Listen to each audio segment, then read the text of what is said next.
Good morning, everyone. This is John Craig, and we're back. It's been several weeks, I guess, since we've been here, and I am so glad to be back, and I'm so glad that you're with us this morning here on the Messianic Lamb Radio Network, here on YouTube, on Facebook.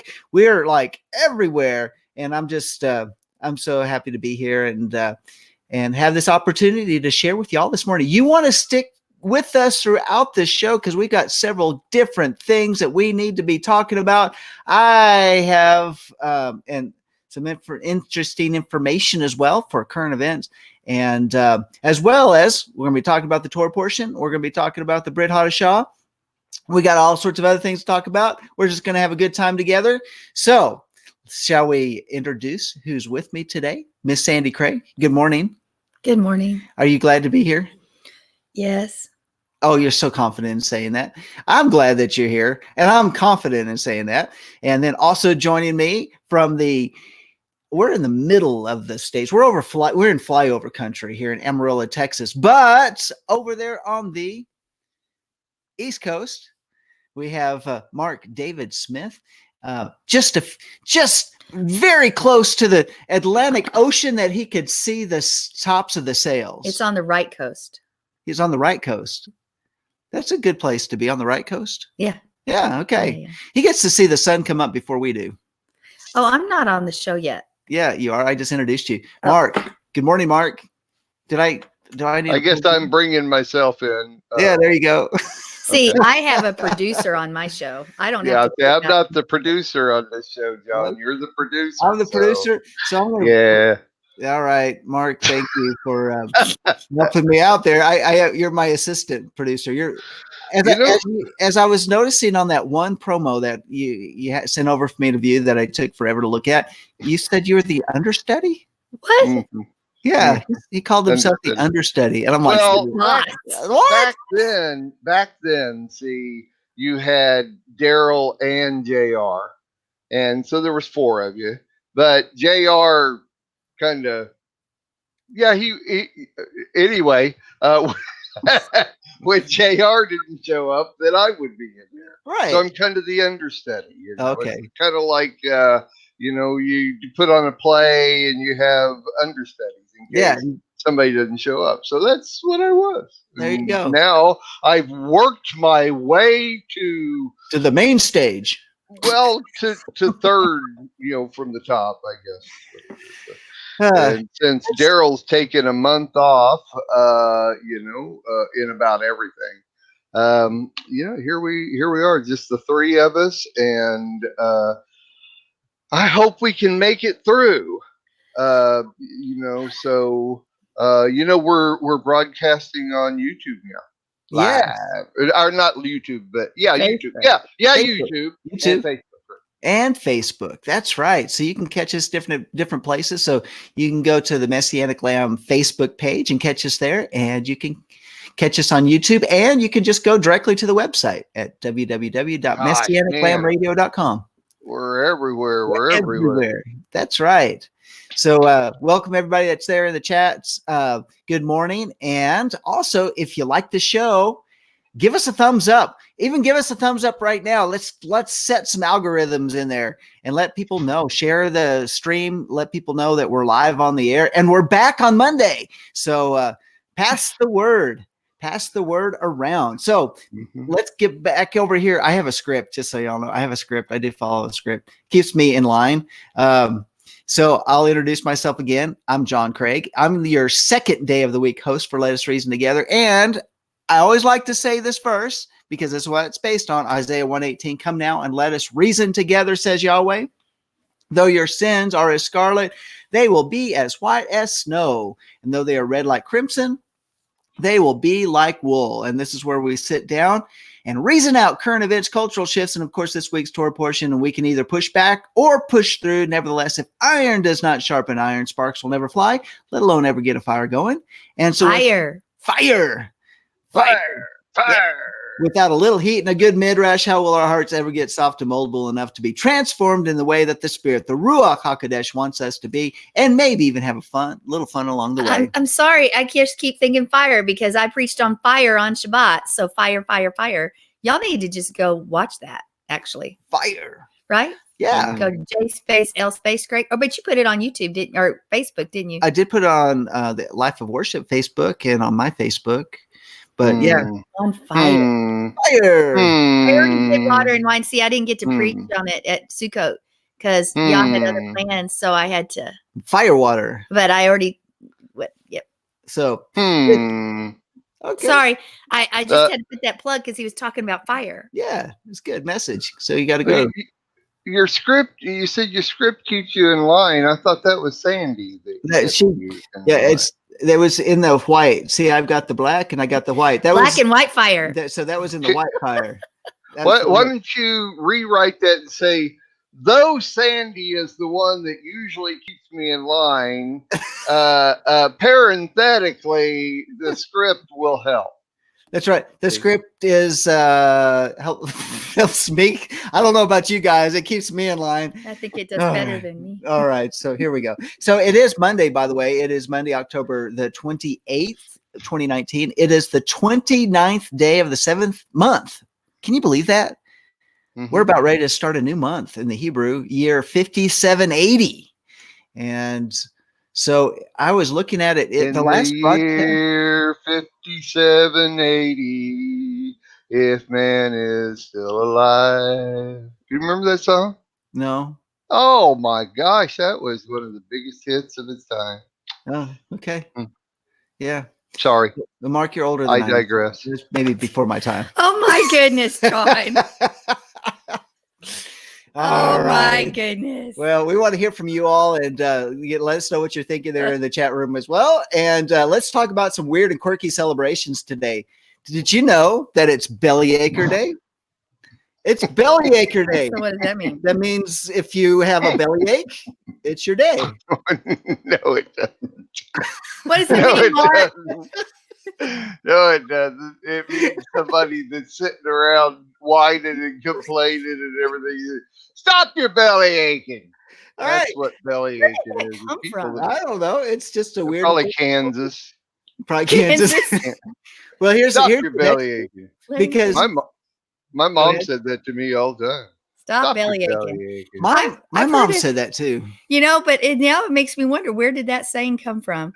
We're not going to get on the internet and look here because we only want one stream going because you want a clear picture. So if you get on the internet and you figure that out, let us know there in the chat. There you go. Also, you know what else it is? It's so we're going to get over our belly aching and we're going to party with your bear day. Not your beer, with your bear. With your bear. So I don't know if that's a teddy bear, if that's a grizzly, whatever it might be, but it's party with your bear day. How about this? And you could ask along with your party with your bear day, your imaginary friend, because it's Imaginary Friends Day. Can you believe how well that works together? I have a bear on my shoulder. Jonathan gave me this bear when he was a little boy. Is that a song? I have a bear on my shoulder. No, well, you can party with your bear. Party with my bear and my imaginary friend. And and then it's also Badger Day. Now that's as in the animal badger, not in terms of badgering your wife or anything like that with your Did you skip belly aching. Friends? Huh? No, I just said imaginary friend. Okay. Do you have an imaginary friend with you today? No. Did you ever have an imaginary friend? No. I didn't either. Some people have a big imaginary friend in their childhood. Hopefully they get over that. Okay, moving right along. And because it's a little blustery here in Amarillo, Texas, it's a day to wear a scarf. Are you going to put a scarf on today? Nope. Do you wear scarves? You have a lot of scarves. I do, and I have worn them. You just don't wear them very often. Well, there's reasons behind that. You know what they are. We're not going to do that right here. You know why she has so many scarves? Because I want to wear them. Because when she's in a store and she sees one, she scarfs it up. She does. Well, I will say this. I got most of my scarves for less than $5. She hides. behind our scarves. Okay. It's a good price. Yeah. All right. So how about this? This is something very interesting. It is Separation of Church and State Day. Yeah, but they don't understand what that means. What does it mean, Sandy? You tell us, John.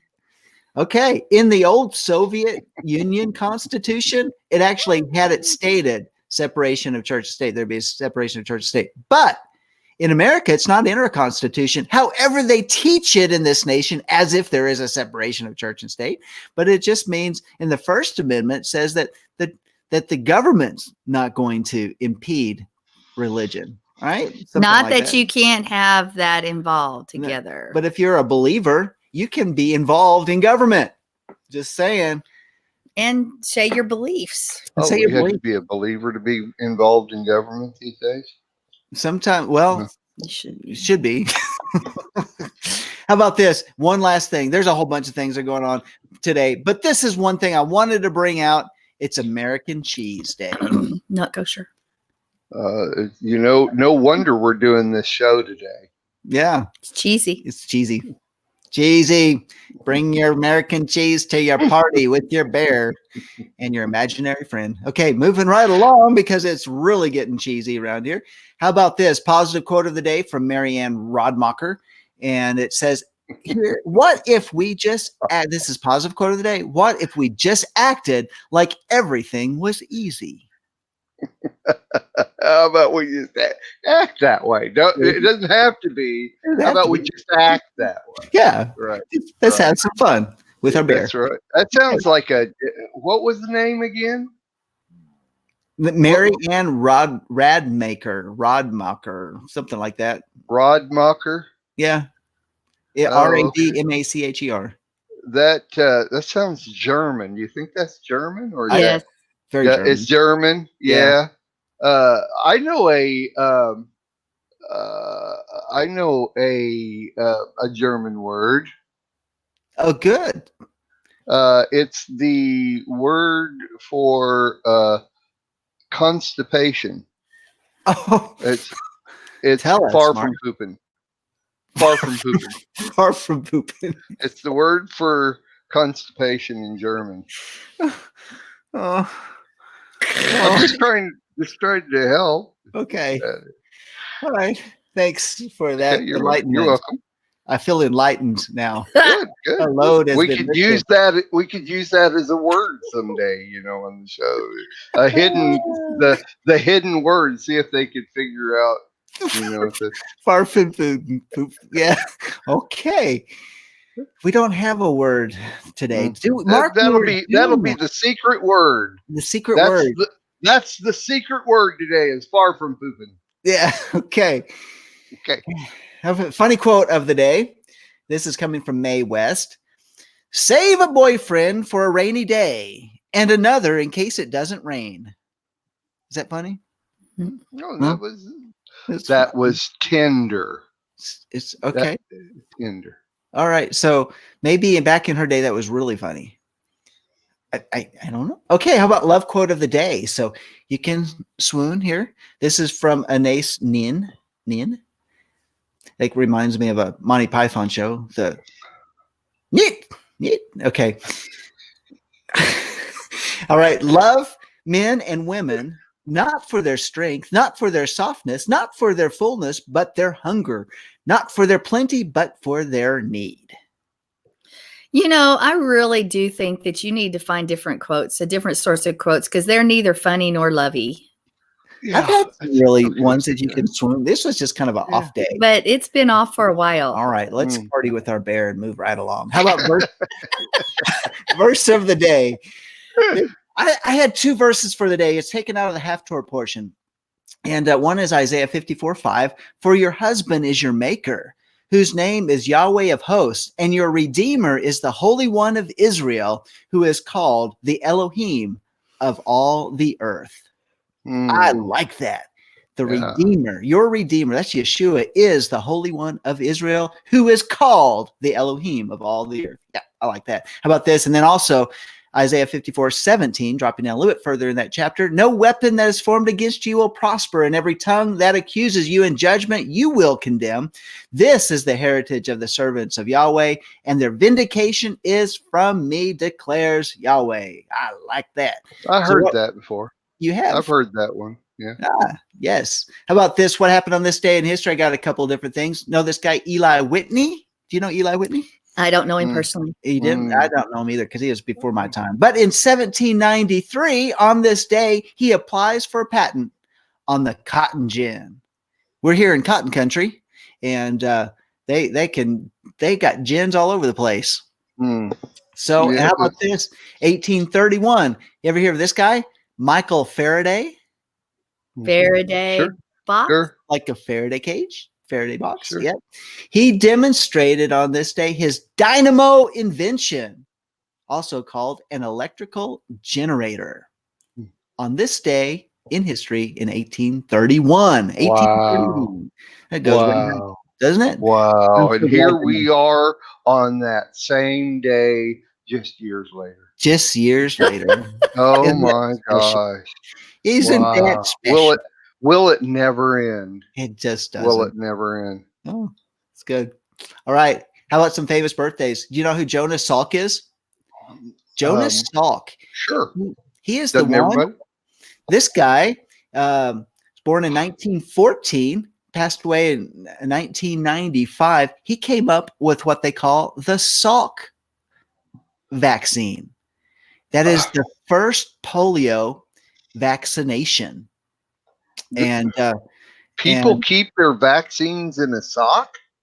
I've always seen it when I go to the hospital. There's like a glass case that is cooled off, and that's where they keep their vaccines. Yeah. But so back in those days, they kept them in socks. That's weird. Yeah, Jonas Salk. That's why it aimed at it's SALK, but you know, Jonas's sock. Jonas. You'll always remember this day.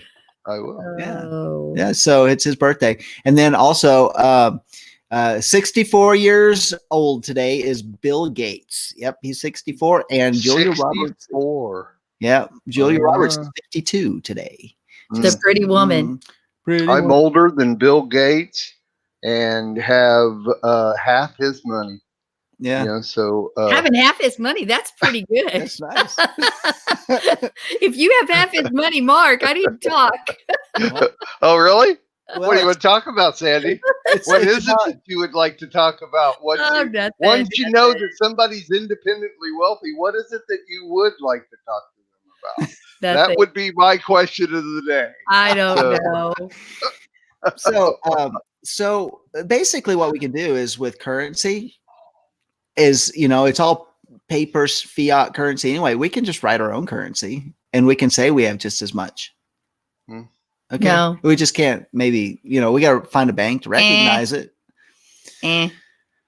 Okay. How about some things on the lighter side, as if we're not talking about lighter side things, to jumpstart our brain, wit for the day, untwist our brains, and some points to ponder. Because last time, back on October 7th, we actually talked about some very funny tales of weird people that you couldn't make up. So I went through 5. I've got 5 more. All right. So here we go. Swedish business consultant Ulf af Troll labored for 13 years on a book about Swedish economic solutions. Yeah.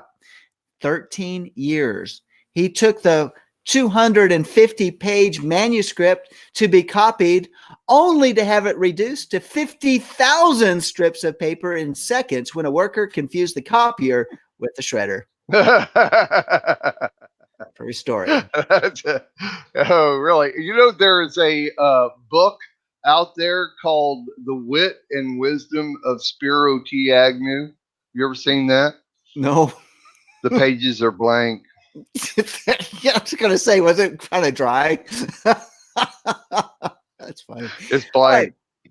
All right. So that was number 6. Number 7, a convict broke out of jail in Washington, D.C. Then a few days later accompanied his girlfriend to her trial for robbery. At lunch, he went out for a sandwich. She needed to see him and thus had him paged Police officers recognized his name and arrested him as he returned to the courthouse in a car. Wait for it. He had stolen over the lunch hour. Cannot make this up. All right. How about this? Number 8. Police in Radnor, Pennsylvania interrogated a suspect by placing a metal colander on his head and connecting it with wires to a photocopy machine. The message, "He's lying," was placed in the copier. Police pressed the copy button each time they thought the suspect wasn't telling the truth. Believing the lie detector was working, the suspect confessed. And this was done in Podunk, Arkansas, or what? Radnor, Pennsylvania. Yeah, right. Uh-huh. A colander with wires connected to a copy machine. Right. Okay. Well, I don't know how those guys kept a straight face, honestly. And he confessed, huh? And he confessed, thinking it was working. How about number 9? When 2 service station attendants in Ionia, Michigan, refused to hand over the cash to an inebriated robber, the man threatened to call the police. They still refused, so the robber called the police and was arrested.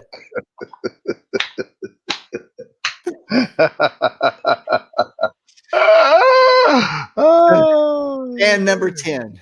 Dun, dun, dun. A Los Angeles man. Hold up.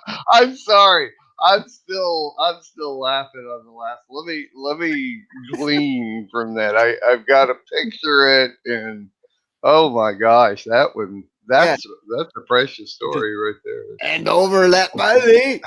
Just hand it to me or I'm going to call the police. Oh, that one will just keep going on and on. That was a good one. Yeah. I have a couple of people I'm going to send that one to. All right. And how about this last one? A Los Angeles man who later said he was tired of walking.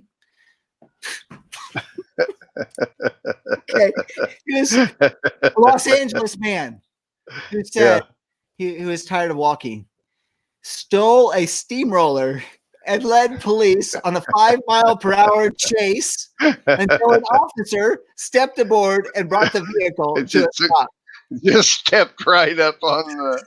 I get it. Yeah, that's good. Yeah, that's a good one. Okay, y'all share the last one's the best one. Y'all share this. Have fun with it, and that's let everybody. If you need a laugh, just even clip it. Maybe Mark, you should clip this part out and just. And save it as the segment. Yeah, I like it. Okay. All right. So, hey, Mark, you've got the Brit Hadashah today, right? He looks so surprised. I have the Brit Hadashah. Yeah. I can comment on the Brit Hadashah. Okay. You want to do the Brit first? Let's do the Brit first because sometimes we get so compressed with time. And then you're like, well, we can make that easy. The Brit Hadashah is Luke 17:20 through 27, and it's all about hope. There you go. It's all about hope.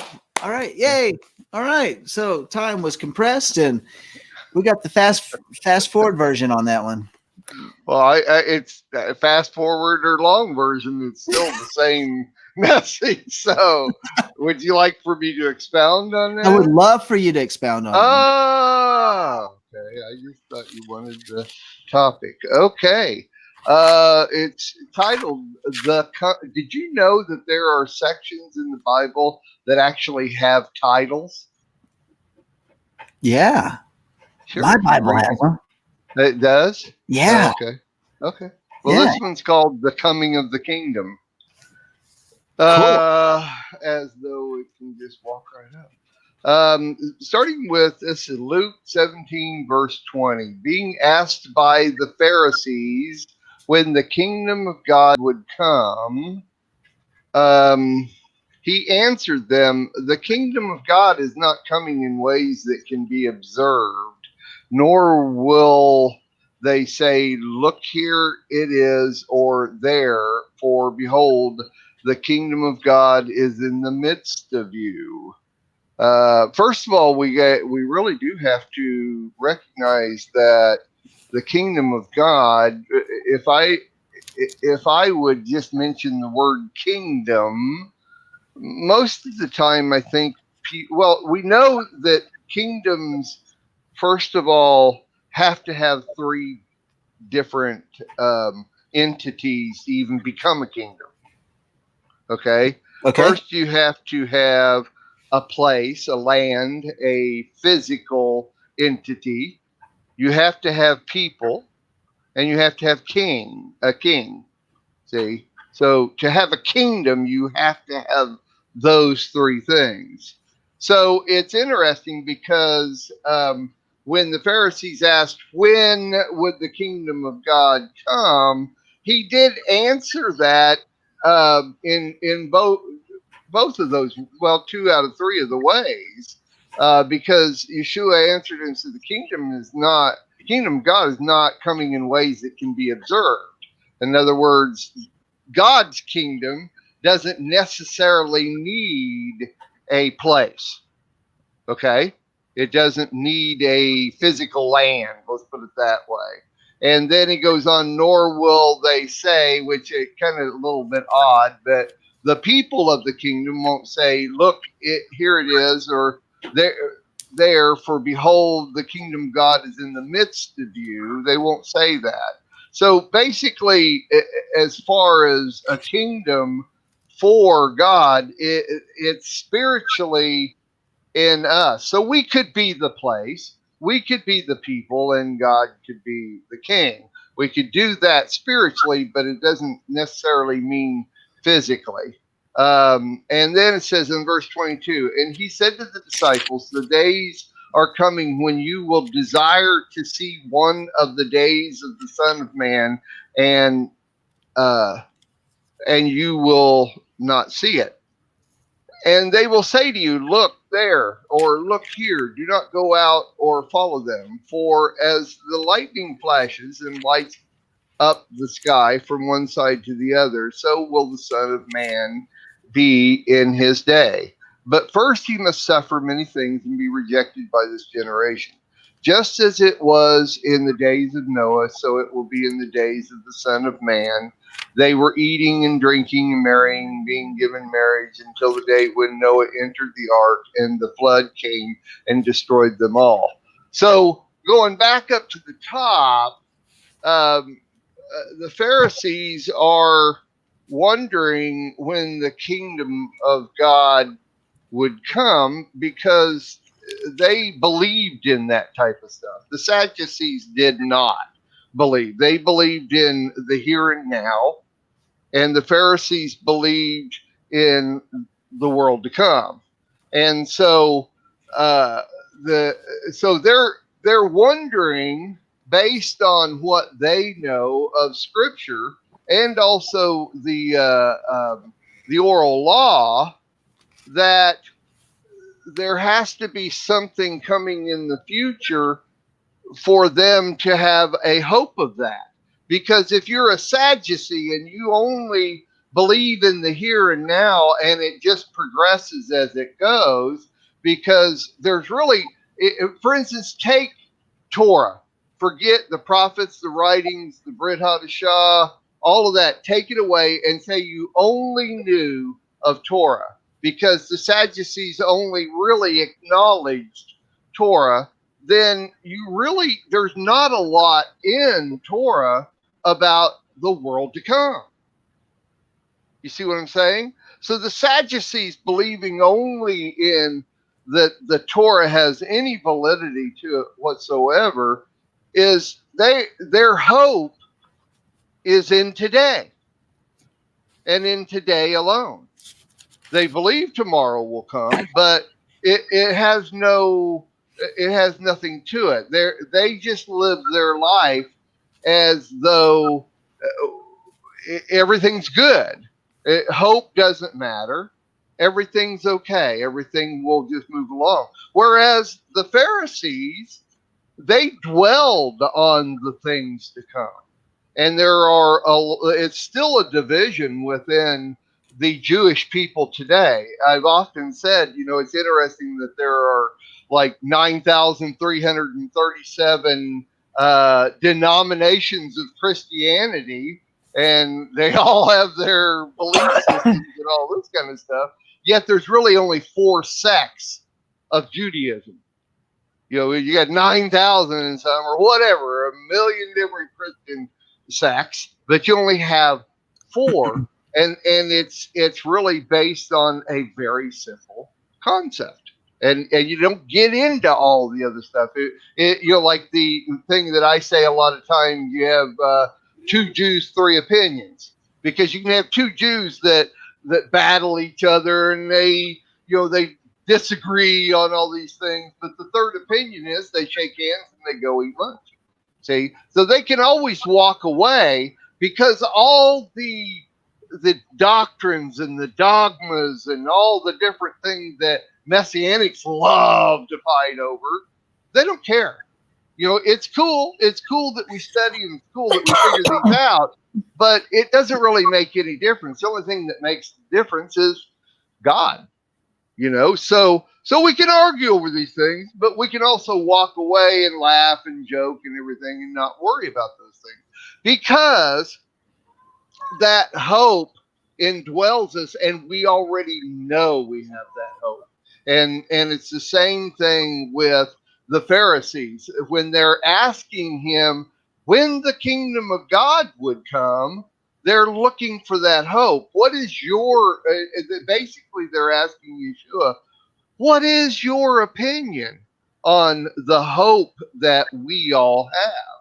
And Yeshua is telling them, you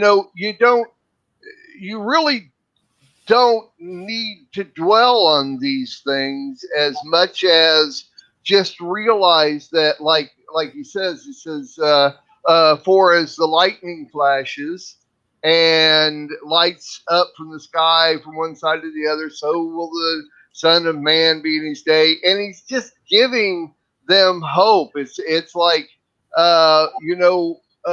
they were all destroyed, and eventually so will those that are not in the kingdom will all be destroyed. But you're in the kingdom. I'm in the kingdom. We are the kingdom. See? So there's nothing to worry about, because we have hope. And so that's my take on it. Of course, yeah. That's an hour and 15-minute sermon in whatever I just did there. Yeah, no, that's good. Tova put here in the chat. She says let's see if it just moved on me. And this is from the Passion Translation.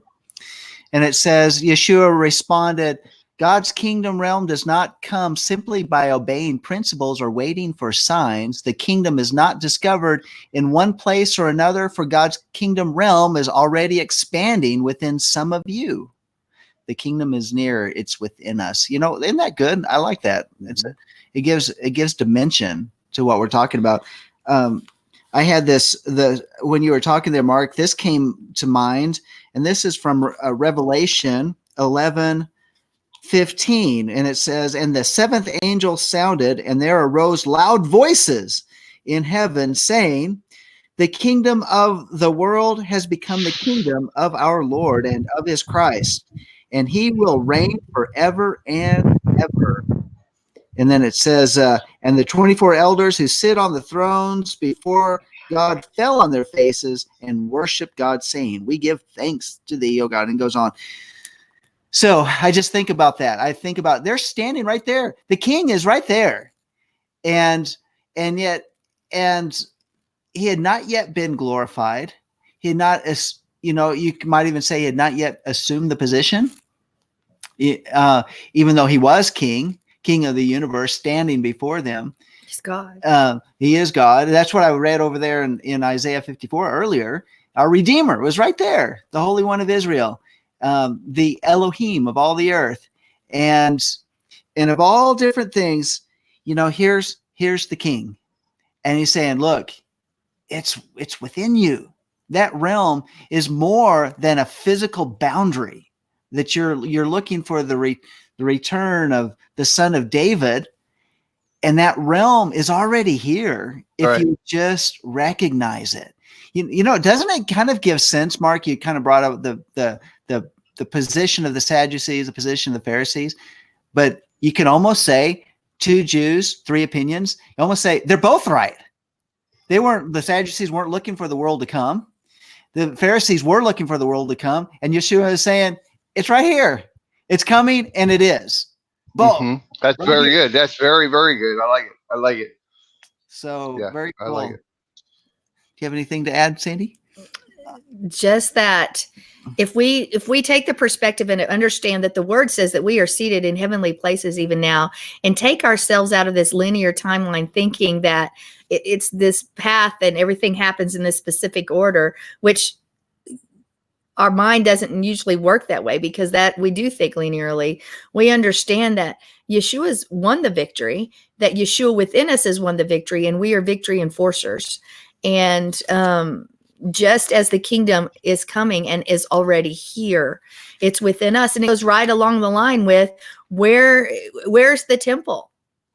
It says that we are the temple. It says that he dwells within us. Therefore, that's establishing the king is on the throne. The king should be on the throne in your life. And I hope. And if not, we have this tendency to say, we'll put you on the throne for this and this. But when it comes to our finances, we know a little bit better. Go ahead and let me sit here for a while. And we do that. We still pick and choose. And we need to let him rule and reign in our lives, because the kingdom is coming, but the kingdom is here. And we are to be those that go out and expand his kingdom, take dominion, spread his word. We've been commissioned to do so. Because we rule and reign with him. Yeah. Amen. And yet, Mark, when we were talking about that, think about this. Had they recognized the Messiah was before them, they would not have crucified him. And had they not crucified him, that he would not have fulfilled the purposes of his calling. And so they had to remain blinded, but the whole principle of the whole history of this is to show how he revealed himself. But the revelation is not by what we see; it's what's revealed to us. Because flesh and blood didn't reveal it to Peter, right? He said, but it was by the Spirit of God over in Matthew 16. And that is what the kingdom is built upon, is that the rock of revelation. So as Sandy Patty used to sing, the rock of revelation. And so Sandy Patty, remember that? She had a great voice. So she has a great voice. I haven't heard her sing recently. She still does. Is she still out there? All right. From what I understand, she is. Yeah. She is. Maybe need a YouTuber and catch something. All right. YouTube. All right. So cool. Well, thanks, Mark, for bringing that this morning. It's good. Sure. Thank you. Yeah. Good word. Sure. Hey, so let's jump into the current event. This is, oh my goodness. I've been wondering what you're going to bring. Oh my goodness. These are some things that I've been kind of, okay. I'm putting pieces together, guys. Lots been going on in this world. In fact, I need to get back to doing the Four Corners News as things are settling down a little bit. I think Mark would say yes to that. And keep you all updated, because news is happening so fast, it's overwhelming. But we have things that are happening not only in the United States government, there's things that are happening in Ukraine. You say, why is Ukraine so special? Oh my goodness, there's stuff going there. But stuff going on in Syria, this is something that is also what we need to pay attention to, because the mainstream media is out there talking about how President Trump is removing the troops from Syria and blah, blah, blah, and how bad of a thing it is. And they are the mouthpiece, that's the talking points for the Democrats, and it's the echo chamber. Because why?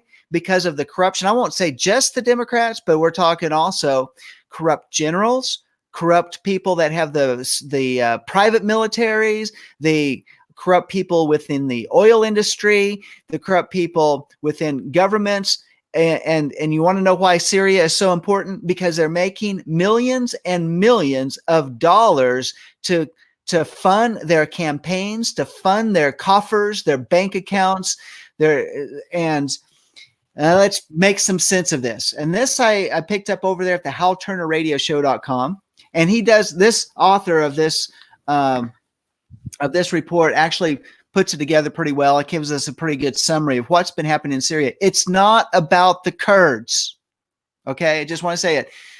The Kurds are there. They're using that as an excuse, but it's not just about the Kurds. That is what is supposed to pull on the heartstrings of the American people to say, let's send our boys and our girls over to Syria and let them die for a cause. No, come on, people. Let's really look at what's going on. So over at HalTurnerRadioShow.com, there's an article it just posted last couple days ago. October 26th is what the headline is. It says U.S. stealing $30 million per month in Syrian oil. U.S. stealing $30 million per month and more per month in Syrian oil, tax-free cash to Swiss banks, accounts of CIA contractors and generals. And shall we add Democrats and other corrupt? That doesn't mean the president. And other corrupt politicians that all have R after their name. So let me go into the article. Russia, citing satellite imagery, says the United States has been smuggling Syrian oil to other countries under the protection of its troops before and after the defeat of Daesh Takfiri terrorist group in the region. That's ISIS. A Russian Defense Ministry spokesman, Major General Igor Konashenkov, said on Saturday that the space intelligence images show that oil was actively extracted and massively exported for processing outside Syria under the reliable protection of U.S. troops before and after the defeat of the ISIS terrorists. Now, keep in mind what was said in the reports over the last couple of years is that Turkey has been stealing Syrian oil and trucking it into Turkey and selling it for free, getting it free and then selling it. But so there's more to the story. They're always trying to deflect away from what's really happening. Konashenkov stressed that the convoys were guarded by U.S. private military companies and special operation forces. The Russian Defense Ministry spokesman added that the Syrian oil was extracted with the use of equipment supplied by leading Western corporations, bypassing all U.S. sanctions. Given that the cost of one barrel of oil smuggled from Syria is $38, the monthly revenue of that private business exceeds $30 million, Konashenkov said. Tank trucks guarded by U.S. military servicemen and private military companies smuggle oil from fields in eastern Syria to other countries, and in the event of any attack on such a convoy, U.S. Special Operation Forces and combat aviation are immediately used to protect it, Konashenkov said. In a major U-turn in U.S. military policy, the White House announced on October 6th that U.S. would be withdrawing its forces from northeastern Syria, clearing the path for an expected Turkish incursion into the region.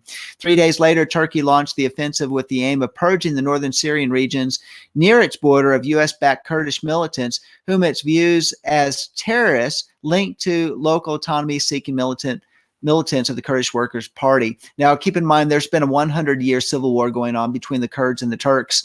So, I mean, this is nothing new. It's just been ongoing. And the Kurds don't have their own homeland, but because of what happened after World War I, that region was divided between Iraq, Turkey, Syria. They drew some lines and it split up the Turks or the Kurds, who now are split between three different countries, and they just want their own country because they're one autonomous people.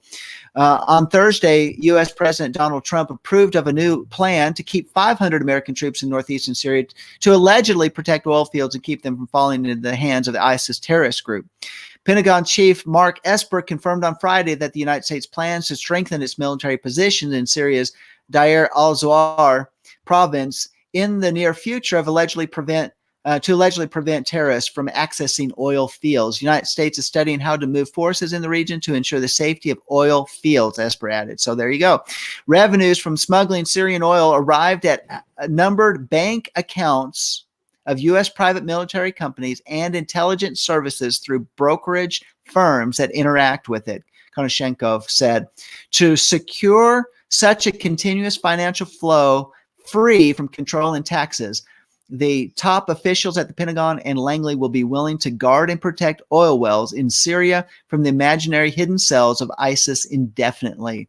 So now you know why so many high-level military people are screaming about President Trump ordering removal of U.S. troops from Syria. A whole slew of them are lining their pockets with profits from oil they help steal. Now, keep in mind that just what happened last week is Nancy Pelosi, Adam Schiff, and others within their group made a unexpected trip over to Jordan, to Jordan, where they met with the king of Jordan. I forget his name. All right, I knew it earlier, but they met with him. He turned them down. They flat out turned him down because what are they doing over there? Why are they going over there where they're going to check out the situation that's been going on in Syria? What's happening in the Middle East is what they're actually looking at, in my opinion, going over there to protect their assets, to see what's going on, because they have been benefiting, in my opinion, from all these things. These things are coming out into the open. What's happening in Syria, why the true purpose of being in Syria is coming out in the open. Just why the same reason why Ukraine has been all over the news. Why Ukraine? Ukraine, was nothing to us 10 years ago. Well, 10 years ago, Barack Obama took the presidency with Vice President Joe Biden. Joe Biden was given that position to be the proconsul of Ukraine, the direct representative of Ukraine to the United States. Well, why is that important? It's about the natural gas. This is the corruption. Ukraine is basically the money laundering country of Europe and Russia. Actually, both countries, the East and the West, they launder their ill-gained monies through Ukraine, and Ukraine takes money off the top. Their politicians get paid off, and life goes on. Well, what else is happening in Ukraine? Well, that's where the CloudStrike servers are. The CloudStrike servers are the people who are the ones that were maintaining and keeping the servers of the DNC, the Democratic National Committee. That's where they said their servers were hacked by the Russians, which is not possible because the download speeds are way too fast. That can be done over any type of internet line. It was done by a thumb drive, probably by Seth. What's his name? Okay. Rogan. So, what was his name? Seth Rogen. So I don't think it was Rogan, but anyways, he was murdered in the streets of Washington, D.C. Well, CloudStrike was the official group that went in and said, that checked out the servers and said it was hacked by the Russians. Well, and guess what? The FBI never looked at it, never did their own research to find out how that actually was downloaded. So they just said CloudStrike knows everything about it, and they took their word. Well, CloudStrike is based in the Ukraine. Well, Joe Biden was a part of not just what's happened with his son, who was put on the board of one of the gas companies in Ukraine. He was and gleaning $50,000 a month because his position was a position of influence, because his father was vice president. But it goes deeper than that. That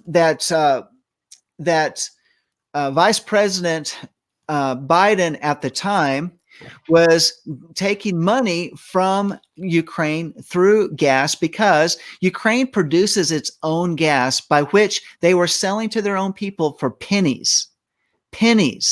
And so gas was very cheap to the people, but it was under the rate of what Western Europe was paying for the gas. And no one was profiting off it, even though the Burisma, I think it was Burisma, that was the gas company in the Ukraine, and they were making a profit on it, even though it's very cheap. But it is basically the people in Ukraine were getting the gas for free.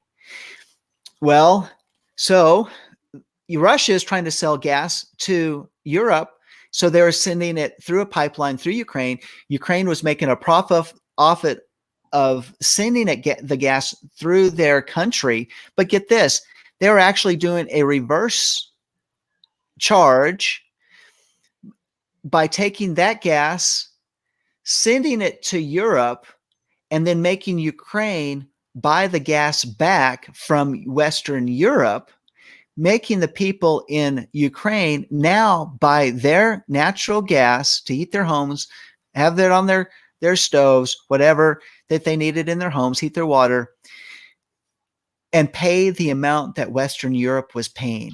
In other words, all this free gas went away. Now they're paying the rate that is so high. And how did this happen? Is because people at the top, like Joe Biden and like many others in the corrupt government of the Ukraine, many other people within the corrupt government of the United States, is gleaning the money off the top, getting paid off millions of dollars. And there's also an article on Hal Turner Radio Show that explains all of this. Just go in there and look at it. It's one of the top headlines today, and explains how they were making the money and taking it illegally, being paid off in the bribes. Well, all of this is called what the Russians are calling international state banditism. So what Washington does now, according to this other article about Syria, the capture and holding under its armed control of oil fields in eastern Syria is simply speaking an international state banditism. He said, stating that Syrian oil reserves and other mineral resources belong solely to the Syrian Arab Republic, not to Daesh terrorists or to American protector from Daesh terrorists. Another thing, see, there's a Ukraine connection with Syria, because Syria, by the way, during the last few years, oh my goodness, there's so much. Syria, Ukraine had what they said was a warehouse full of armaments that they had purchased. Well, guess what? That warehouse unexpectedly burned down. They said, oh no, all of our military armaments burned down and blew up. And well, they found out that in the warehousing of this, there was less than 20% that was there, because they took the hardware and they sold it through Syria, to the port in Syria, and they were using it for the ISIS terrorists. It's all connected. Ukraine, Syria, the United States. It's a triangle going on there. They were also using some of that to fight the Russians over in eastern Ukraine. This thing is so big, and the only thing that they're pointing to right now is saying, oh, they're trying to get an insider within the prior Ukraine government to say that he was an oligarch, saying that he helped fund President Trump's campaign. So they're trying to get him to win. And yes, because he's so corrupt, they think they can control him, but he's not speaking. But that's who they say is the hidden whistleblower from Ukraine that is speaking out against President Trump. And this is all to cover up, to be a whitewash, to take the focus away from what is really happening, what is really being exposed. Because there's one other element that's tied to this, is that Joe Biden, who is in control of $3 billion under U.S. aid, that's the name of the State Department's money funding project that they were giving to Ukraine, $3 billion, $1 billion a year from the years 2014, 15, and 16. That was the money that Joe Biden got on the stage and said, look, if you don't take this prosecutor off the case that's going after the corruption in Burisma, where my son will be pulled into all of that mix, if you don't get him off the case and fire him, we're withholding that $1 billion. That was in 2016. And the president, Poroshenko, at the time said, you can't do that. Barack Obama has promised that money. And he said, nope. You can call the president because he has my full backing. And he says, if it's not done, I'm leaving in 6 hours. It's not being done. You're not getting the money. So what happens? And he gets on stage and he's saying this because he can't help but tell the truth. He goes, lo and behold, this is in my words, not his, because he sees his other words. He says, in six hours, they fired the prosecutor. So Poroshenko got the money. But guess what? When the U.S. aid goes out, this money that's U.S. taxpayer money goes and is paying off these governments. Guess what? The ones that control the money say, it's quid pro quo. You don't get this money unless you put some money back in my coffers. This is what Joe Biden's been doing. This is what many people, the Clinton Foundation has been part of the same type of thing. They take the money and then they wash it back into the money, into these foundational funds by which the Democrats and these political candidates have been using to fund their campaigns and their lifestyle. This is the connection: Syria, Ukraine, the corruption with the United States government, these private military forces, the CIA, these governments and the upper echelons. They know what's going on, so everybody gets paid off. Why? To be quiet, to be silenced.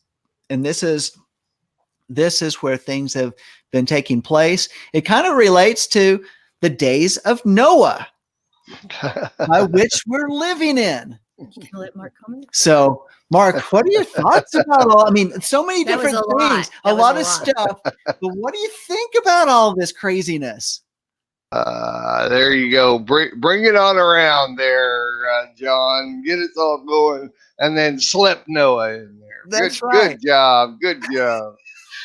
No, I think that was like 4 different newscasts there that all have a thread going all the way through them, and they never really met, but so I think I don't, there's a lot to it. You covered most of it. I did notice at one point in there you said that they covered their asses, or they protected their asses, and I mean, isn't that the whole idea behind all of this stuff? Is everybody protects their ass? Or assets. Oh, assets. Well, all right. Well, never mind. Yeah. So, really the same thing. They're assets. There's probably some. So you like words? The word origins. They all come from the same word. That's right. Well, yeah, pretty great. Sandy, what are your thoughts about all that? John, don't even go there with me. She agrees with everything I said. I agree with Mark. Yeah. Well, I tell you, this is when I've been picking up a lot of different things. So if you want to know why people like Roger Stone is being persecuted, besides prosecuted, being persecuted, why? Because he was part of the expose, exposing from the flip side of the people that were coming into the White House who were deep state assets that were doing everything they can to block what was going on with President Trump and his agenda. Let me give it another perspective. There was a great uproar about John Bolton being fired from his position in the White House. Well, John Bolton, I was like, oh no, I can't believe they put John Bolton in there. When they did, but he was used for a purpose by President Trump, but he has come, they're actually trying to get him to speak out against President Trump, of all things. But he is a neocon. In other words, a neocon is a new conservative, which is really related to these warmongering that's been going on all the way back to the early 2000s after 9/11. And he was part of the Bush administration. His connection is that he's upset that President Trump would not declare war against Iran, would not declare war and do more military actions in the Middle East, including upset about not increasing the presence of the United States in Syria. In other words, he was wanting to continue with these ongoing wars, by which some people have said, wars, yeah, we have wars. Ongoing wars that some have said is a 100-year war that the United States will be involved in the Middle East, which we really honestly, in my opinion, have no reason to be there. We've actually inserted ourselves and we never and we never had an exit plan. Like everybody said, if you go in, we need an exit plan. Well, that's what President Trump's doing, and that was part of his campaign promises, was to have an exit plan out of there. But why? What's he been doing? It's all about the exposure of the deep state corruption that has been taking place within our government. And that's why they're shouting so loud. Whoever shouts the loudest, whoa. I think they're ready for whoever shouts the loudest is probably guilty. So there you go. How do you like that action in the back? You want to? I couldn't have planned that better myself. That was perfect. That was really good. All right. But one thing is, John Bolton is a really good singer, but I don't think he should be in politics. That's Michael. Michael. Oh, very different. Yeah. Okay. No. Okay. So, all right. So that's all I have for this today in the current events. I hope you feel caught up. I think I'm going to have to take care of a cat fight. So, or maybe this is, now I've given you some things to research it out. You know, these are some things that I've been thinking about, some things I've been reading. And so go out, research it on your own. And perhaps you'll have some more things to add to the conversation about. So we're ready to jump into the next segment, which is this week's Torah portion, which is, by the way, I slipped it in. The days of Noah. Noah is this week's Torah portion. And from Genesis 6:9 through 11:32. And I want to just give us a thought. We just have a few minutes and we can talk about this, but this is a thought about this. Now, in Bereshit, or in Genesis 11:1, it says, now the whole earth had one language and one speech. And it came to pass, as they journeyed from the east, which is the Hebrew word kedem, that they found a plain in the land of Shinar, and they dwelt there. Then they said to one another, let us make bricks and bake them thoroughly. They had bricks for stone, and they had asphalt for mortar. And they said, come, let us build ourselves a city and a tower whose top is in the heavens. Let us make a name for ourselves, lest we be scattered abroad from over the face of the whole earth. But Yahweh came down to see the city and the tower which the sons of men had built. And Yahweh said, indeed, the people are one, and they all have one language. And this is what they begin to do. Now, nothing that they purpose to do will be withheld from them. Come, let us go down. Excuse me. Oh, didn't have a sneeze button there. Sorry. And confuse their language, that they may understand one another's speech. So Yahweh scattered them abroad from over the face of all the earth, and they ceased building the city. Therefore, the name is called Babel, because Yahweh confused the language of all the earth, and from there Yahweh scattered them abroad over the face of all the earth. Now, this was, I thought, was very interesting. When the Almighty came down to see what the Father was doing, or see what the people were doing, of course, he wasn't pleased. And his decision is to break up the unity among them, because the whole thing is like in Psalm 133, how good and pleasant it is when brethren dwell together in unity. Well, this is a different type of unity. And he broke them up, scattered them, because bringing this whole building project to a halt. He just stopped it right there. But what was so bad with the unity is that what was so bad about this, that they were establishing among themselves? The first clue is this. It's in the verse that says, we read that the whole earth had one language and one speech. So they seem like synonyms, but commentators suggest that the point being made here is that there was a common language plus a unity of thought, one language and one speech. Remember, out of the abundance of the heart, the mouth speaks. And the shared thought was what? The shared thought was rebellion against Yahweh. So we get more support from this idea of rebellion from the information in verse 2 that says they journeyed from the east, which is the Hebrew word kedem. And the Hebrew word kedem is translated as east, meaning a directional meaning. And if you think about east is the direction by which Adam and Mrs. Adam were sent from the garden. They were sent out to the east. In other words, it's a departure from Torah. It's departure from the learning of Yahweh. But here's another thing. It also points to things that are ancient or old.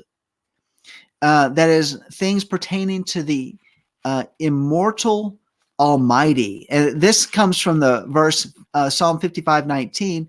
El will hear and afflict them, even he who abides from of old. Well, from of old, old is the Hebrew word kedem. Kedem. So, and from the prophet Micah, we can connect kedem with the Messiah. Micah 5:2 says, but you, Bethlehem Ephrathah, though you are little among the thousands of Judah, yet out of you shall come forth to me the one to be ruler in Israel, whose goings forth are from of old, kedem, from everlasting. So we have this connection here, is that here's another verse where Messiah will indeed come from the east, from kedem. That is Matthew 24:27. For as the lightning comes from the east and flashes to the west, so also will the coming of the Son of Man be, from kedem. So we have this interesting thing that in Genesis 11:2, where Chazal interprets it as saying, journey away from the Ancient One. That is, the distancing from Yahweh. In fact, the tower they build to make a name for themselves indicates that the unity they established was not in the interest of seeking the Almighty. So, as opposed to Psalm 18:10, the name of Yahweh is a strong tower. The righteous run to it and are safe. So here's a people that are building a tower for themselves. And Yahweh says, hey, your plans are not going to be successful because it's coming from the wrong heart. It's always about the heart of the issue, the heart of unity in rebellion, as opposed to unity when brethren dwell together in unity, where the Spirit of the living God flows, the anointing flows. So there's some thoughts about this week's Torah portion. I want to open it up for y'all to talk about. Thoughts about that, Mark? Unmute. I don't know. There's a point where I'm sure God said, "Stop your belly aching." Isn't it the same though all the way through history? And what I see is what they've done is those that rebel, those that let's back it up and say those that stay in line with God and those that commit themselves to this lifestyle, those throughout history, those that know God and live their lives that way, it's just the same. It's just we just go through life and everything.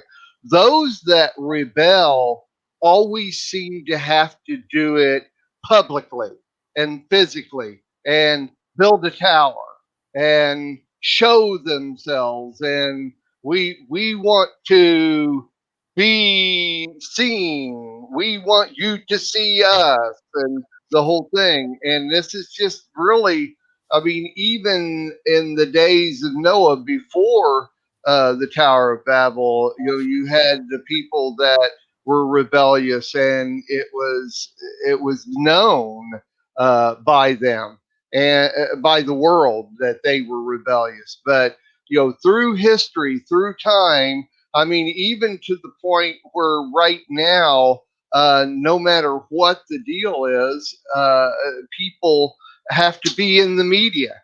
They use the media. They use the social media, the TV, everything to show that rebellion, to make it public, to make sure everybody sees them.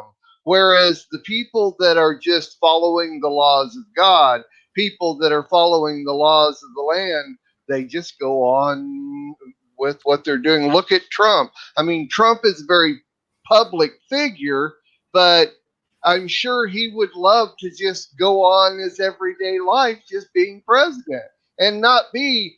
He's kind of a flashy guy, and I know he would use the media, but if half the country weren't at civil war against him, then he would just go on day-to-day life like all the other presidents do. But because the rebellious ones want to come against him, he has to be even more public and do what he needs to do. And for the last point, I think as far as the future is concerned, is that's what is going to happen in when God, he doesn't actually destroy the earth. He just causes all kinds of chaos to happen, and it's very public. But it's only public to the rebellious ones, the ones that have not taken his life in their hands and living their life. Those of us that are going to miss all that chaos are just in the background. We don't have to deal with it. God sets us aside, and then the world is in chaos. But the world that is outside of God has to go through that. So it's so interesting how rebellion is very straightforward. I love what you said, because it relates to everything we say. What is rebellion related to? And we see that those in rebellion I love it was just so perfect. People in rebellion have to have the loudest voice, have to have their case known, and then they accuse. They sit there and they sit on a bed of lies, accusing for the very things they're doing. But they want to be louder than any other voice in the room. They want to prove their point, even though their point is flawed or incorrect. And then just go back to the root of rebellion. We're dealing with intimidation, domination, and manipulation. And what's that root? I'm not going to say the word right now. Y'all can. I'm a little shying away. Rebellion is the sin of witchcraft. There you go. Yeah, it is. It's interesting. We are living in a day, and of course, because of social media and because of media, period, that is in everybody's eyes. Third world countries and homeless people have access to the media. It doesn't just mean rich people or people that have an iPhone or whatever. People that are innocent and have been accused of doing something that they didn't do, once it gets in the media, they are convicted. Yes. And it never leaves. It makes no difference if you go through court and the court finds that you are not guilty no matter what. And we're talking about from the littlest thing to the biggest thing. It makes no difference what you say or how you say it or what you portray. If somebody is against you, they are the dominant ones, and that's what the people believe. That is so true. And that's rebellion. That's just stinking rebellion. That's all it is. And that's what we're talking about in the days of Noah. That's what we're talking about in the Tower of Babel. They just need to stop their belly aching. That's all I can say. That's right. It's not belly aching day for nothing around here. Oh my goodness. So we got to go out and let's party with our bear and our imaginary friend. With your imaginary story. Good word, Mark. Thank you for your commentary there. I appreciate that. We are at the top of the hour. It's time for us to close out. And, we talked about a lot of different things. Y'all, if you enjoyed what you listened to today, share us on your social media. If you've got a YouTube, share it. If you got a Facebook, share it. If you got Twitter, whatever, get the word out and let people know about what we're doing here on Lamb Radio and what happened today on the Today Show. There's a lot of good information. I hope you enjoyed it. we look forward to having you all back with us next time, and let the word know that Monday is back. We're back on the air, and there's lots of things happening here at Lamb Radio. We want you to stay tuned, get signed up for the newsletter so you can know of all the great things that are taking place. Lots of new changes going on, and good things that are happening. And because we want to be a blessing to you and to your family, your friends, and share what's going on. So, well, on behalf of Let Us Reason Together on the Monday edition, this has been John Craig. I want to say thank you so much, Mark, for being part of the show this morning, and also Sandi. Y'all have been great. I really appreciate it. And we'll see you all back next time. So let's close this out. Y'all have a blessed day.